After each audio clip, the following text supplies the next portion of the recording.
Welcome, everyone, to the next perfect step, where all possibilities lie in conversation. I'm your co-host, Laurie Mullen. I'm your co-host, Laurie Tremblay. And I am your co-host, Kim McStay, and it is my pleasure today to introduce a very talented woman, Leigh McStay of Unity 8 Energy Healing. She refers to herself as an intuitive healer for both people and for animals.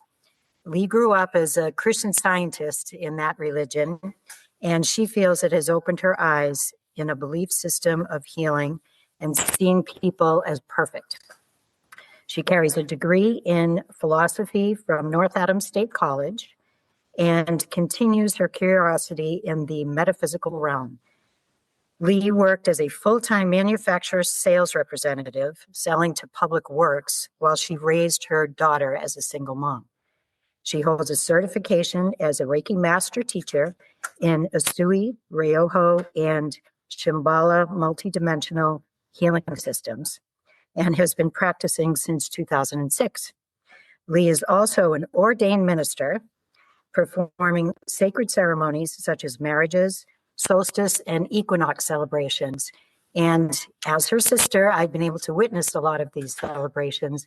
And one thing that she doesn't advertise, which I think she's absolutely phenomenal at, is opening up spaces, living spaces for people and seeing where things need to be shifted.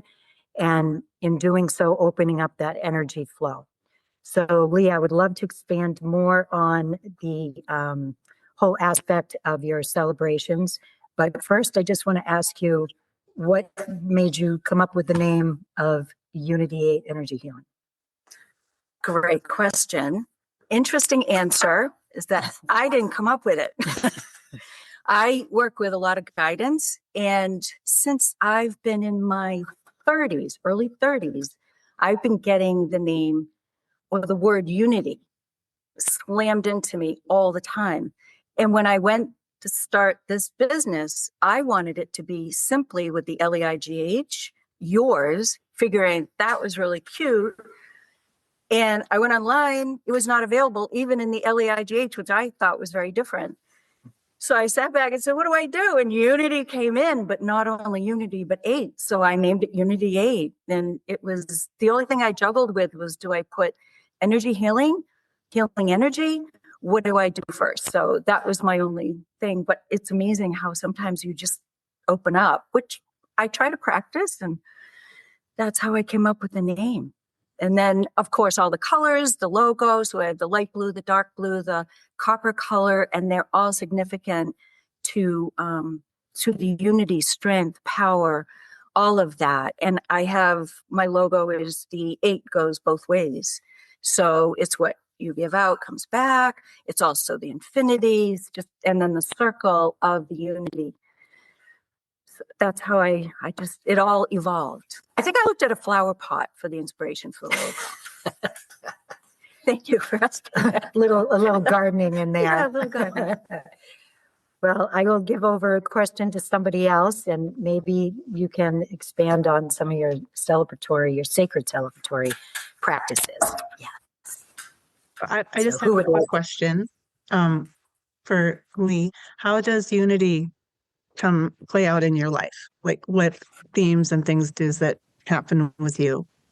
I love that you asked that, because I wrote to myself. I was asked to do a little outline. I'm actually going to see if I can read it. It's a sentence that I wrote to myself, and it said, after all of these things that I was listing that I actually do, I wrote, Leigh is now seeing the full picture of unity, where interest and pursuit leads to purpose. Wow. I was so excited to tell myself that. And that was just yesterday. So thank you for good timing. Yeah. Universal timing. Universal timing. Yeah.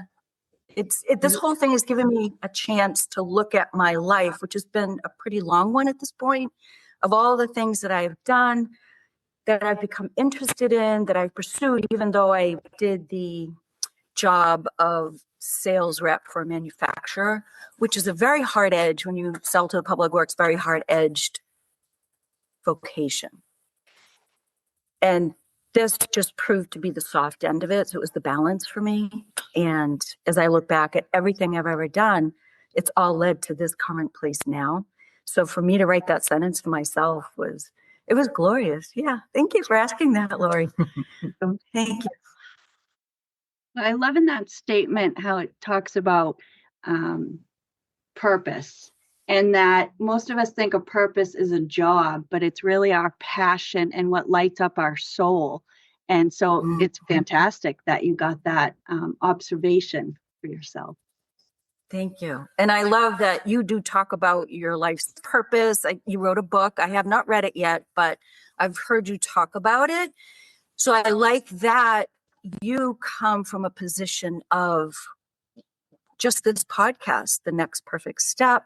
The next perfect step is just go after what you like. If you have a little bit of interest, go after it, because then it could lead to something else, something else, something else. And I think that I find my most joy in the pursuit, not the end result, but the pursuit.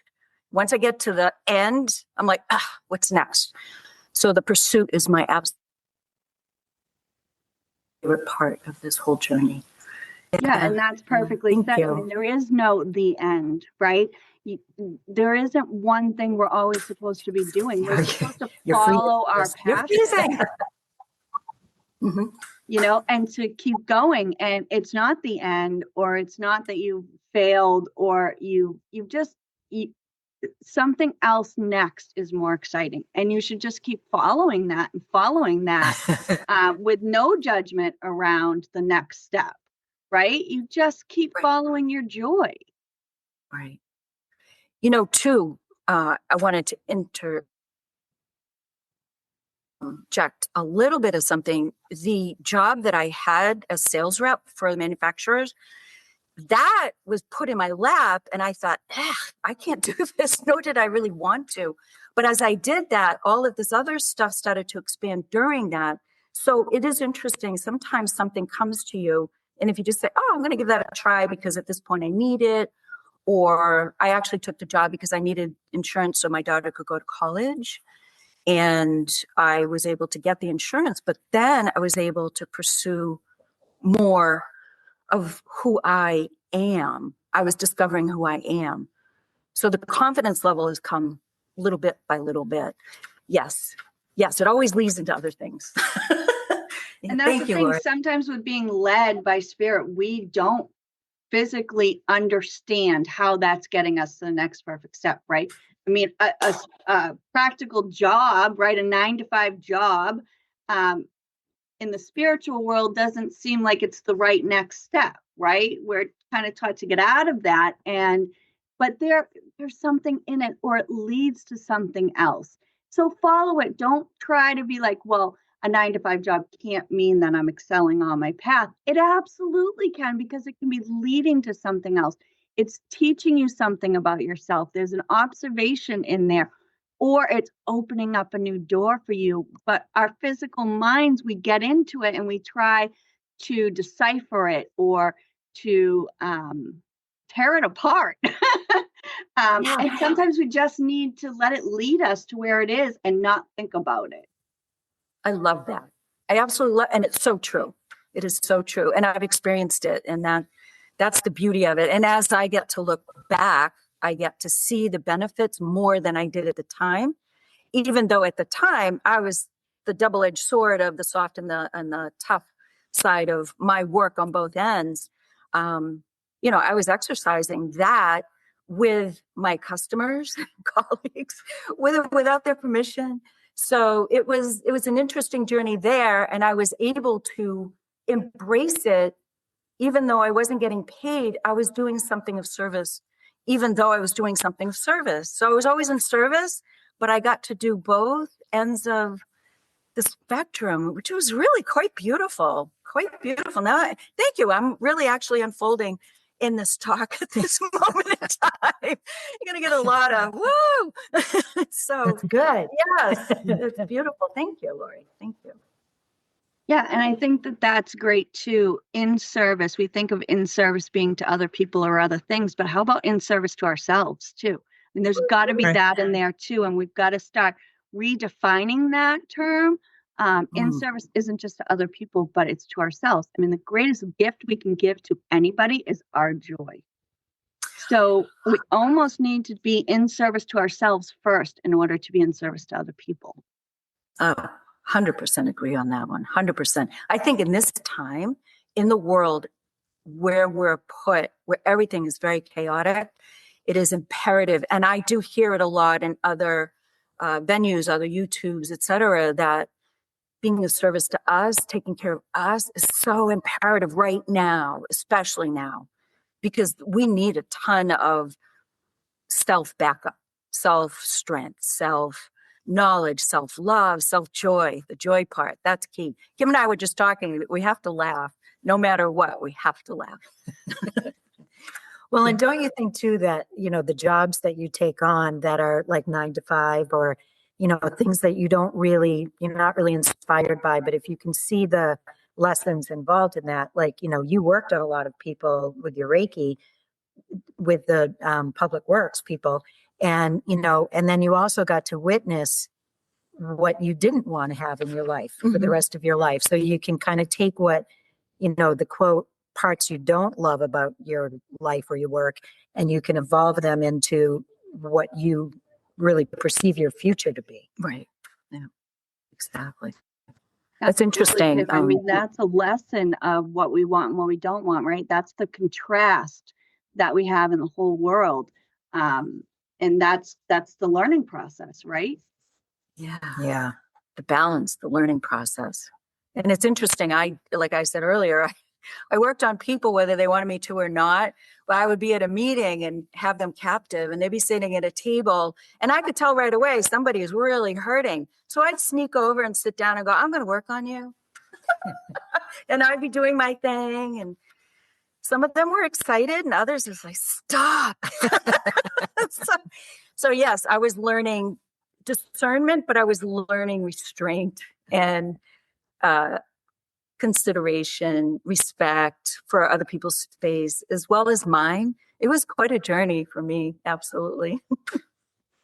That's some good enlightenment. Yes. Right there. And I love the balance, the contrast. You have to have that, the yin and the yang in order to get the full picture. And I love that, Laurie. Beautiful. In fact, I love your background. You're staring at the leaves. And there's a butterfly. We usually all have the same background, but I was awfully slow this morning. So we're going with it. That's right. So I want to hear more about the celebratory, the sacred ceremonies that you create with your offerings. Okay. So far, I've done some weddings, and they've been throughout, let's see, Rhode Island, Mass, Connecticut, and New Hampshire. And what I discovered was that there's always a story in the couple, and I get them involved 100% in the ceremony. The last couple I did were in Mass, and that was in August. And I think we had 2 meetings, and I wrote their story, had them check it, but they also participated 100% in the vows. So everything, they knew everything, and I sent them how it was going to go, what they had written so they could double check it. And it was beautiful to see how their relationship shifted through their telling their story. It was incredible. They had known each other 40 years. Neither one had ever been married. And they took that long to actually find each other, which was such a beautiful story. And yet, as they were talking and telling the story and creating the vows, I could just see the union getting tighter. And I'm not a believer, to be truthful, because I've gone through 2 divorces and I'm single now, that everybody's meant to be together forever, because we all change, especially in today's climate and the whole thing. We're just different. We're growing faster. We're evolving faster. But this couple just gave me a powerful example of a love that's created through mutual understanding and respect that I had not witnessed in some of the others because they were a lot younger. They hadn't had that long time of experiencing life and relationships with others, etc. So they're still going through their story. And I did do a revow, and it was a 10-year revow, and we reviewed the original vows with another couple, and they were able to see the 10-year thing, the 10-year experiences they had gone through. They were able to bring that to the ceremony that we did. And that was beautiful because they saw how they had grown, but I watched them still, and they just keep falling in love, but in different ways. So the dynamic is different. The maturity is there. It's robust. It involves everything from work to children to friends and family. It's amazing to me to just watch that and be a part of that. But that's what I love to do, is hear their story, reveal it to them. And another little story I have is I worked with a couple. I talked to them. I was like, I can't find a story in there to tell or to make it interesting. So they were getting ready to leave, and the groom-to-be mentioned how he had proposed. And I said, whoa, wait a minute, sit down, I want to hear it. And it was the most fun story. They were both scuba divers.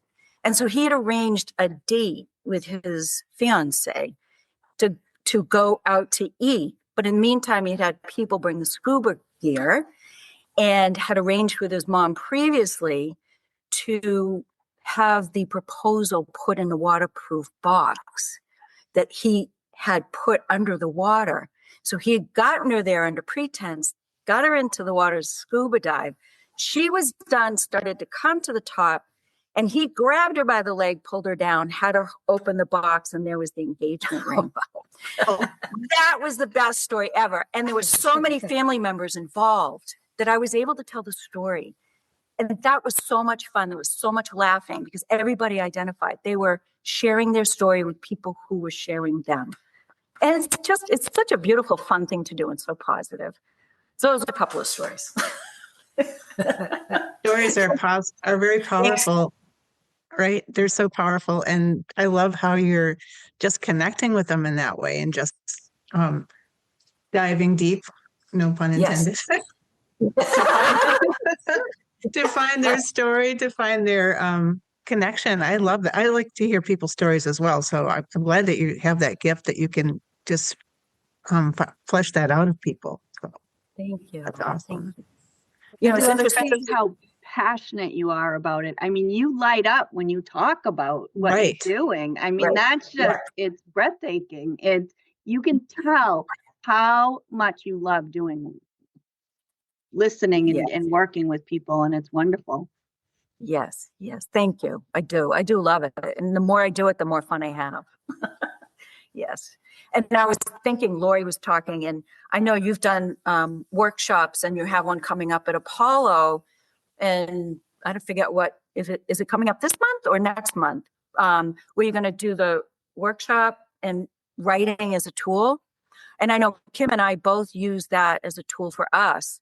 And so doing the writing with these couples is just, it expands my ability to write. Like the sentence that I wrote to myself and the introduction, it just tells you where you are, who you are, and it just keeps connecting you and bringing you closer to other people. And yeah, this is the whole thing that just, it excites me beyond my understanding, because it unifies everyone that's involved and not involved and brings more people in. It's just amazing to me. It's just amazing. Yes, thank you. And I was just going to say, I'll stop talking, but that's not going to happen. One thing I will have to say that I loved about Christmases with this sister of mine is she would always research, like, what does a candy cane mean? What do the colors mean? Where did the candy cane start? Blah, blah, blah. And then she would make up these personalized gifts for everybody. Like one year she did music, but she knows the story behind the music, and she researches, like when I've been to an equinox and solstice gathering with her that she has instructed, or it's probably not the right word for it, but anyway, that, she's done this celebration, that she really knows like the background of why it matters so much, instead of just the words that, like at weddings, when you go to a wedding and the JP doesn't even know the people, which was my wedding. And like forgets the names, and it's so impersonal, where hers are so personal, and I feel that expands to your solstice and equinox, and all of the other ceremonies that you do. It's just and like Christmases, it's way better to have those kind of gifts because there's so much thought involved, and there's research involved as well, and it's just it means a lot. Thank you. I enjoy it. Yes, I enjoy it. Yeah, I was thinking of another story and then I forgot. So Sorry, I talked. no, yeah. Yeah. Can you talk about ceremonies that you do? Because I love ceremony as far as the equinox. Can you talk a little bit more about that? Yeah. Well, we just had the fall equinox, and I got together with a group of friends. I think there were just 4 of us, and we had a fire. So fire and water often come in to play. So we try to have fire. And luckily, the person that hosted it lives on a lake. So we had both. And I'm able to bring in what it means. So the whole thing with the solstice equinox or any kind of celebration like that, even the weddings, everything connects, it all circles back to us as humans, but us as humans as nature. And so what I bring in is the story and what to look forward to. Like coming through the summer, you've actively gotten into things, you've grown, you've done all the things you've put down for the winter, because you sit and percolate over the winter and kind of hibernate and relax a little bit, but you're percolating. And in the spring, boom, all these things come to fruition in the desire for action, which comes in the summer. And in the fall, it's time to regroup again and to harvest all of those things, bring them in. This year, we really focused. I had everyone focus. We used the sage because that's one of the plants indicative of the fall equinox. We brought in sage and lit the sage and prepped us. And I actually brought my Lemurian crystal and had everyone hold it to their heart, because this is a time to release all that is no longer serving us, especially now, to release trauma, which I'm going through with huge extremity right now. And then we did that and saged and just did a sacred connection with Mother Earth, with Gaia.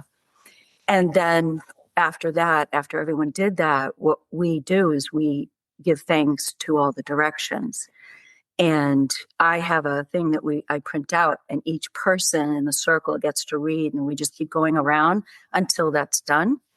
And we give thanks. And then paper and pen is handed around, and you write down what you're ready to release and what you're ready to receive. That's what we did this last. It was beautiful. It was one of my best because I did even more planning. and it was really, and they worked on me, which was really cool. No one's ever done that. They just think, we work on you. Yes. So that was really nice. But it's all bringing us back to who we are, which is nature, which is the stars, the earth, everything, sun. Everything has something to offer, and we have something to offer back because we're all part of that one. Right. Yeah. And your sister Kim is very connected that way as well. So both of you are extremely connected. Well, yeah. So and Laurie. Yeah, and Laurie likes ceremony too. So it's so important, I think, especially in this crazy world, that we have some way to connect and ground ourselves and just release, like you're talking about, what doesn't serve us. Mm-hmm. It's just nice to have something that we can participate in, even if we do it by ourselves, but that's a ritual or a ceremony that is meaningful and powerful. So thank you for facilitating I that. do a lot of the ceremonies here at Kim's house. She had the fire, she had the water, and she had the land. It was awesome. It was awesome. And that's when I first started. I actually brought a lot here. Let's do it. Yes, it was a lot of fun. In So my thank you, days Kim. where I had parties here Lots of for all of parties. those Yeah. solstice and equinox. Yeah. Yeah. But Oh, I don't know if anyone's curious. I was extremely curious, so I started doing research on ceremony, especially with the weddings, because for some reason, I'm like, what's all this about? And so I went online into Wikipedia, and I just kept diving deeper and deeper. And I found that it wasn't until 1973 that the actual civil ceremony or celebrancy thing started to take place, because it was all church related. If you wanted to get married or divorced or anything related to that, you had to go through the church of whatever church you chose. And this man he was actually a senator and a judge. His name was Lionel Murphy. And there's been several books written about him and his desire to change the laws. And he's from Australia. So he finally got it changed in 73. And it was a few years of him fighting to have people not ridiculed for wanting something different, non-religious, to combine and connect people, including divorce, etc. And he did that. And then, of course, that idea flew into England, and then the US took it over. So it's a pretty new concept. which is wild. Yeah. I didn't know that. And then women, it took them a bit longer to be allowed to do these ceremonies. But I'm not sure if that was Australia strictly. I still have more diving to do. But I believe here in America, mostly women do this. I've seen a lot. I take it back. I've seen JPs, and they do both. So you can get your civil license. I know if you get a JP license, you have to have, I think it's a minimum of 8 references from townspeople who give you a good reference to be able to, you have to apply and then be able to get the JP license for that town that you live in. So that's interesting. And a lot of them get the notary public. So there's a lot of different things that go into it. But what a story. And then finding out that the first recorded ceremonies were 14th century, and that it was pre-Roman times. Kim and I were talking about, we started diving deeper into our understanding, but you had the Druids, you had all of that and the conquering going on. And what I have found that there's always this intertwining and weaving of different religions and cultures that come and they conquer, and then they convert or insist that you do it. And all of these things take on their own life and just keep growing. So it's never black and white. There's always these nuances that go through the history. But that's what I found about that. I thought that was fascinating. Yes, indeed. I know the history behind things is, it's eye-opening because, we think things are put together for certain reasons. Like I just read about the 13 months that it was supposed to be, and that, run by the moon, and 28 days in each month. And, that's the way it was originally set up. But because of taxing purposes, the new year began in January as opposed to in the spring. And that women, the whole feminist movement was actually set up by the government so they could tax 50% more of the people. And I'm like, whether that is, it's kind of written down. So it's, there's a lot of proof. So fact checkers can, go check that. But, it's just like, we just go along with so many things, and like even weddings now, it's the same thing. It's like people got into this fad of like, destination weddings, or basically spending the money that you would spend on a new home. And I don't diss anybody that wants to get married that way, but it just seems like, is there really a consciousness involved with just going along with these new ways of doing things? Or do we really research it like you do and really understand why we're doing what we're doing and knowing all of the facts before we jump in and just do it because, we've been told to? So that's one of the reasons why I love so much that she does these sacred ceremonials, because there's so much history involved with it. And you're way more patient with learning about history than I am. So I can always, refer to her like, hey, what about that? But it's pretty fascinating. Yeah, I think when you're interested in something, you always dive a little deeper. It's like Kim's knowledge of herbs and her healing work, and it's extremely wonderful to be a part of.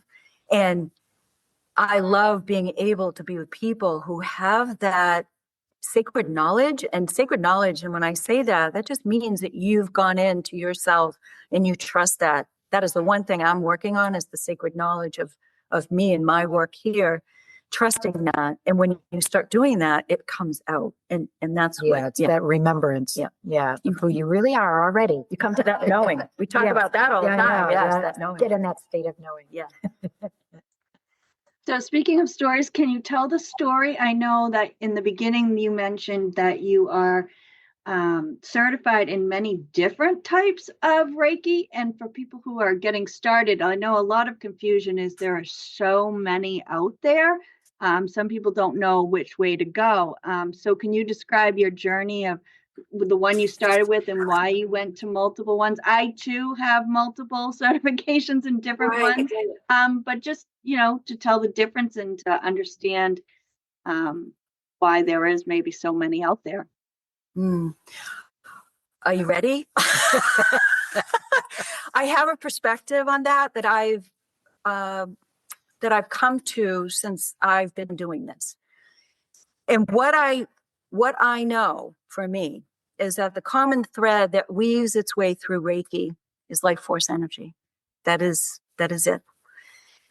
And we all have that, I'm not going to say gift, we all have that ability, hands-on. It's like I was watching a movie and it had to do with medical emergency, and they sent out an emergency crew to go to this accident scene, and the bleeding out of the chest or whatever, and they said, put your hands on the bleeding and keep it there. And they say Reiki stops bleeding, and I'm thinking, duh. Of course, even medical, they have you put your hand on the bleeding spot to keep it from gushing out life force, right? The blood, the life force. What I have also looked into, so I've got the Usui Ryoho. I started that, and I was certified in Reiki 1 with that, and then Reiki 2 with that. Reiki 3, master, teacher, Reiki 3 and 4 in Shamballa, they divide it, whereas others do not. They have the Reiki master and master teacher usually together. That's when I combined everything. And what I do is I take from all my master teachers the information. I've saved every booklet, and I go through it. I write up the manual that combines all the knowledge and wisdom that they have passed down. Oh, it was just the light. Oh, okay. So I'm going to try to weave my way around this. Just give me a second so that it can make more sense from my perspective of this. All right, so let's start with Dr. Usui. He came up with the symbols for his method way back when, and he had them actually downloaded.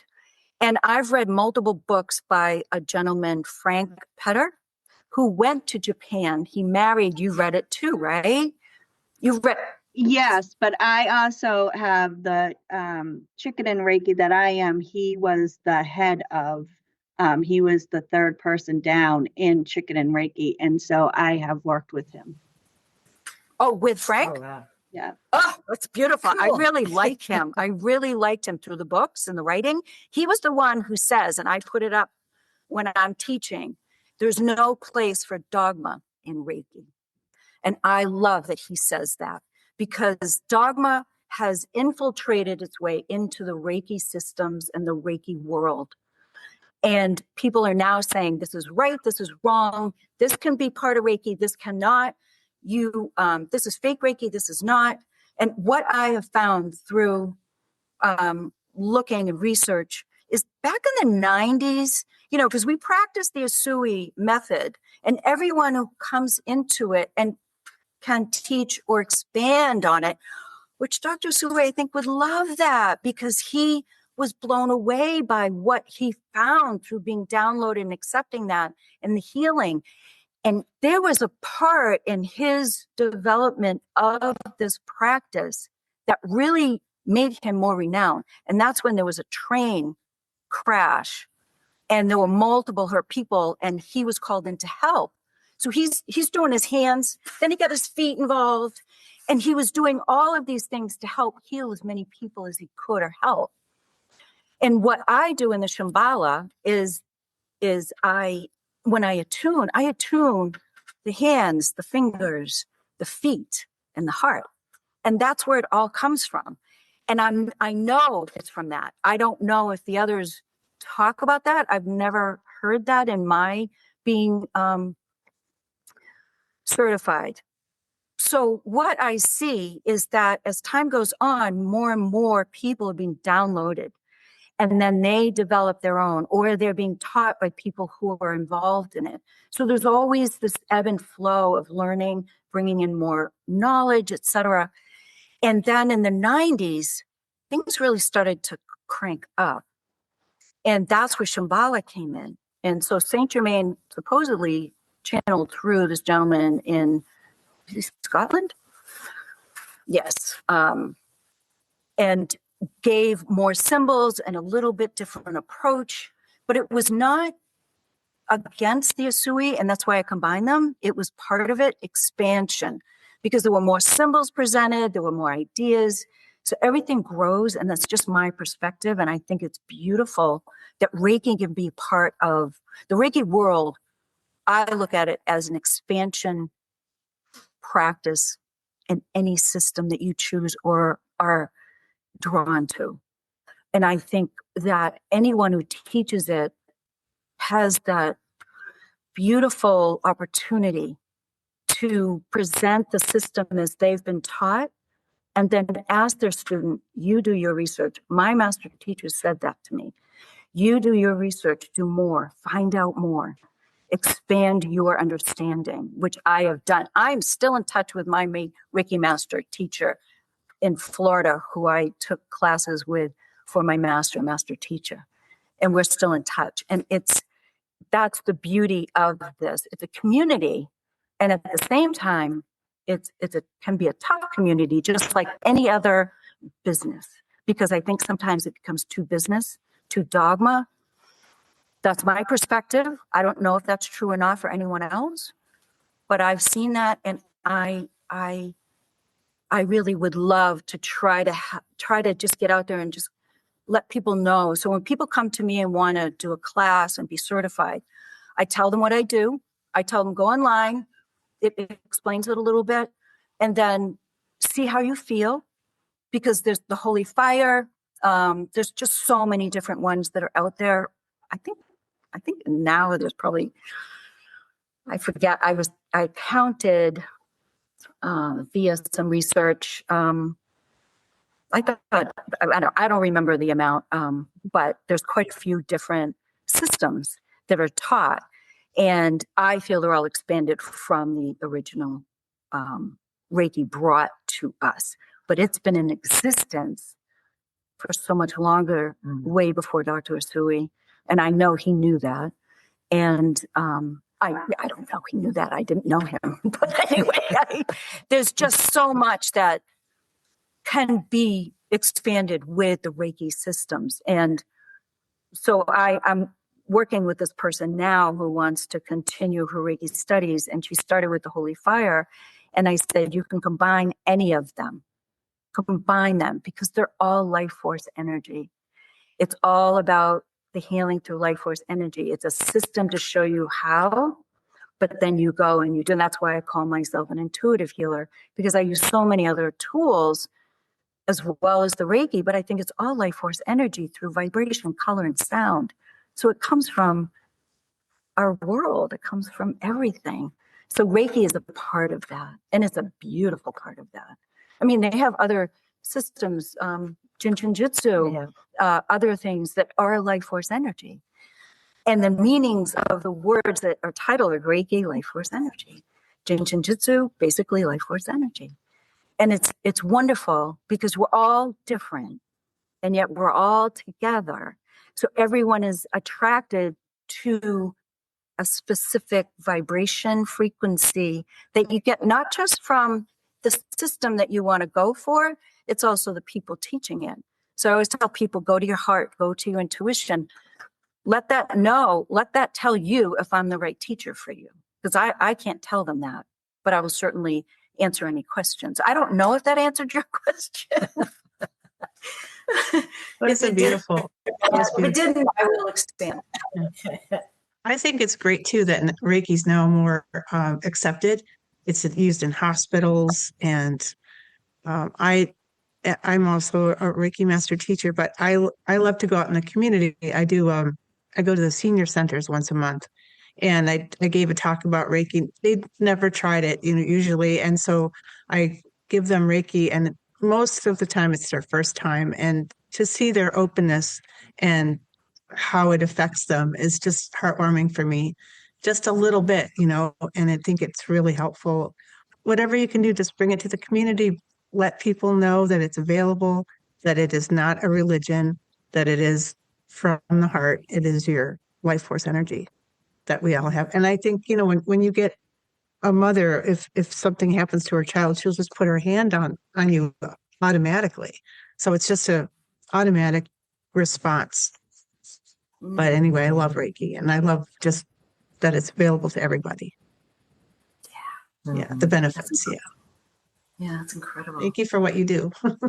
Oh, thank you. Thank you for what you do. And you do the Usui Ryoho system, or what system do you? I do, but I also have some other modalities that I could combine that, crystals are different things that I use. Yes. Yeah, different techniques, but yeah. So, yeah. Well, we know with the crystals, Kim was bringing one of yours to me today. right. Yeah, we share. That's incredible. Then, it's funny. I see it. I actually worked with a woman who she and I studied the Shamballa, and now she teaches and works with the Holy Fire, and that feels more comfortable for her. But she's been invited into hospitals to work with the testing and the efficacy of the Reiki treatments on nurses. And that was a study that they did. And she just recently was invited back for a more expansive testing of the efficacy of Reiki in another area in the hospital, which I love that she can do that and is so willing to jump on that. And it brings to the world, this is real. This is real. And it's, there was something else you said. I'll remember it later, but it was very, very cool. I wanted to comment on it. Now I can't, but I will.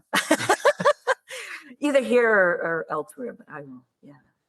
Watch the replay and then just.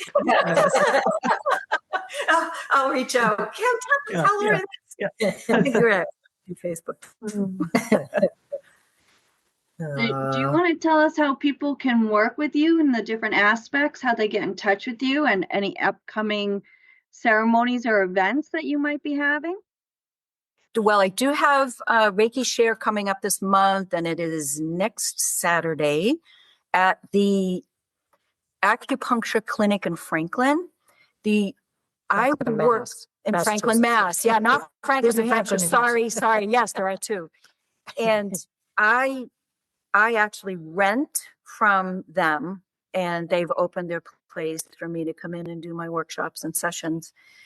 So you have to get in touch with me, and I'm going to forget the phone number. So hold on one second. But I have people reach out to me. It's easier on email. So it's Leigh at Unity 8, and the 8 is the number 8.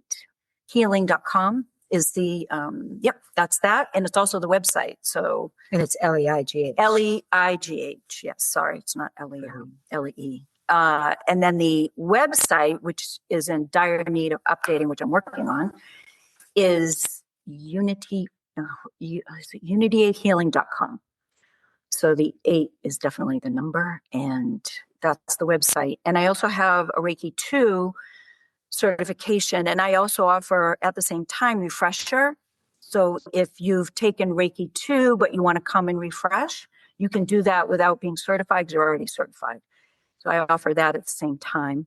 And that's in November. I think the date. 15th is a Saturday. And I usually have that from 10 to 2. So that one signed up for 10 to 2. And I have one person, and I like to have 2 for obvious reasons, but I've taken just one at a time. And as far as any ceremonies or anything, nothing coming up, no weddings coming up, but I'm always open. So the best way to get in touch with me is probably email, because I do check that every day. And yeah. And we'll post that at the bottom of these videos so it'll be easy to get a hold of you. Thank you. Thank you, Laurie. So is there any last advice or words of wisdom that you would like to share with the people out there? I actually think I want to repeat what I wrote to myself, that as we pursue our interests and we go for it, just pursuing your interests, it'll show you where you are and what your purpose is.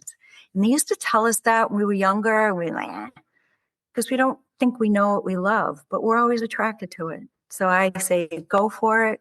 And like we said earlier, if you're not sure, go for it anyway, because that'll lead you to what you love. And go through life in love and kindness, unconditional love and kindness. It's a practice. A difficult practice. I'm kidding. Thank you, Laurie. Thank you. Yeah, that was beautifully said. So if you've liked this video as much as we have, please like, share, and subscribe. And until next time, how is your intuition leading you to the next perfect step?